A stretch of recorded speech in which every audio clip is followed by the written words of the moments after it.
কাদরিয়া, চিশতিয়া, নকশবন্দিয়া, মুজাদ্দাদিয়া চারটা তরিকা উনি লাভ করলেন এবং কামালিয়াতের শীর্ষে স্থান দিলেন।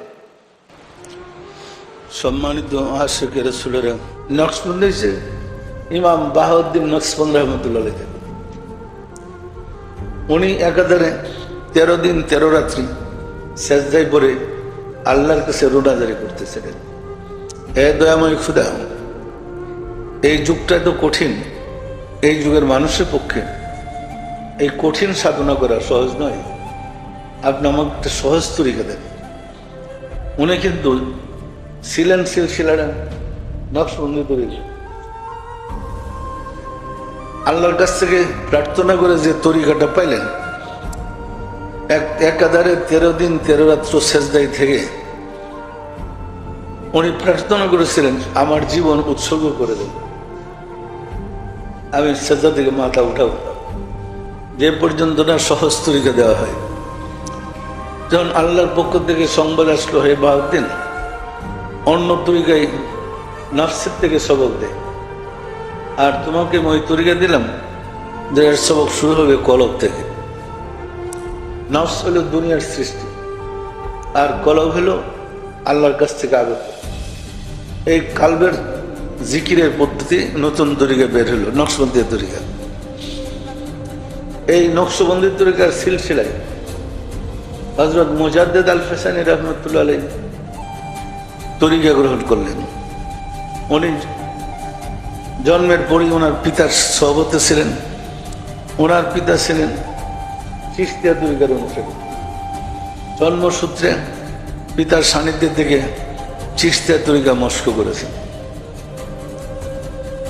আর কাদরিয়া তরিকাটা ওনার যখন জন্ম হয়েছে মুজাদ্দিদ আল ফিসানী রহমতুল্লাহ আলাইহির জন্মের পরে শাহ কামাল কাইতালি রহমতুল্লাহ আলাইহি কাদরিয়া তরিকার তৎকালীন তরিকার দায়িত্বে ছিলেন, উচ্চ পর্যায়ের ওলি আল্লাহ।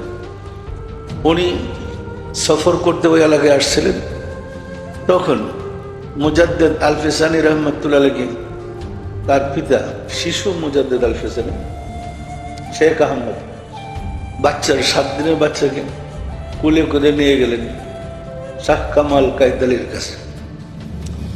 মুজাদ্দিদ শাহ কামাল কাইতালি অর্থাৎ কাদরিয়া তরিকার ইমাম বড় পীর আব্দুল কাদের জিলানী মুজাদ্দিদ আল ফিসানীর জন্মের অনেক দিন আগে, কত 100 বছর, 150 বছর আগে হবে, কাদরিয়া তরিকার পক্ষ থেকে উনি খেলাফতি দান করলেন আর জুব্বা মুবারক দিলেন। দেয়া বললেন, ওই যে জঙ্গল শের হিন্দ, হিন্দুস্তানের বাঘের বাসস্থান, ওই বাঘের বাসস্থানে একজন মহামানবের জন্ম হবে, তার নাম হবে শেখ আহমদ। তো আমার তরিকার সিলসিলায় যারা ওলি আল্লাহ হবে, যিনি সিনিয়র থাকবেন বৎসরে বৎসরে, তাদের কাছে আমার এই জুব্বাটা আমানত থাকবে। এটাতে মুজাদ্দিদ আল ফিসানীকে আমি খেলাফতি দিয়ে গেলাম কাদরিয়া তরিকা হইতে। তো 7 দিনে বাচ্চার বয়স হয়েছে পরে নাম রাখার জন্য যে ওলি আল্লাহর কাছে গেলেন, ওই খেলাফতির খিলকা মুবারক পর্যায়ক্রমে ওনার কাছে এসে পড়ছে। আমি কি গুছিয়ে বলতে পারতেছি? বুঝতে কি কষ্ট হচ্ছে? নাম রাখতে গেলেন পরে তখন শিশু বাচ্চাকে হুজুরের কোলে দিলেন। ওনার খুব পছন্দ সে বাচ্চা।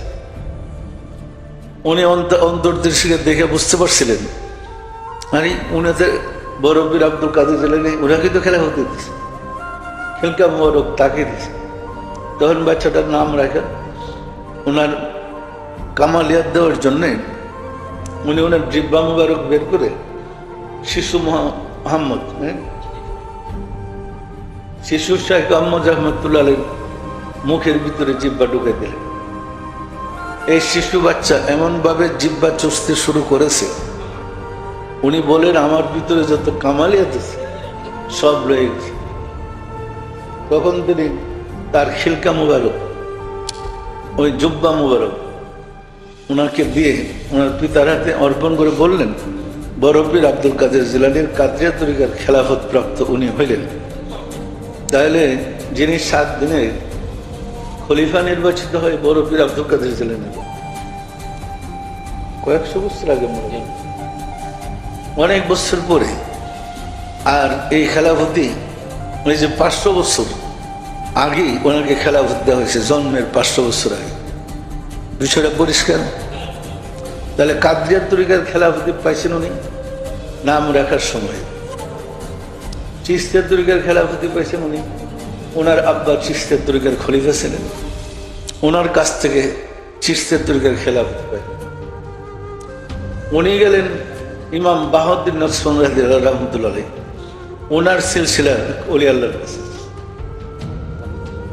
হযরত বাকিবুল্লাহ রহমতুল্লাহ আলাইহি, ওই বাকিবুল্লাহ রহমতুল্লাহ আলাইহির সান্নিধ্যে যাওয়ার পরে উনি ওইখানে সবক নিলেন।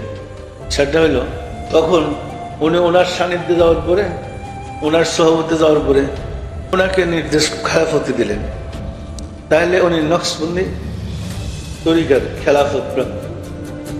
3টা তরিকার খেলাফতি হযরত মুজাদ্দেদ আল ফাজলি লাভ করলেন। এরপরে উনি যেহেতু যুগের মুজাদ্দেদ ছিলেন, ওনার নামে মুজাদ্দাদিয়া তরিকা রয়েছে। তাহলে কাদরিয়া, চিশতিয়া, নকশবন্দিয়া, মুজাদ্দাদিয়া 4টা তরিকা উনি লাভ করলেন এবং কামালিয়াতের শীর্ষে স্থান নিলেন।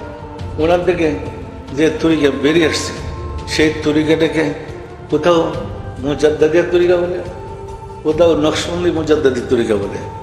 বিষয়টা পরিষ্কার। এইভাবে ধারাবাহিক ওলি আল্লাহদের সিলসিলাটা চলে আসছে।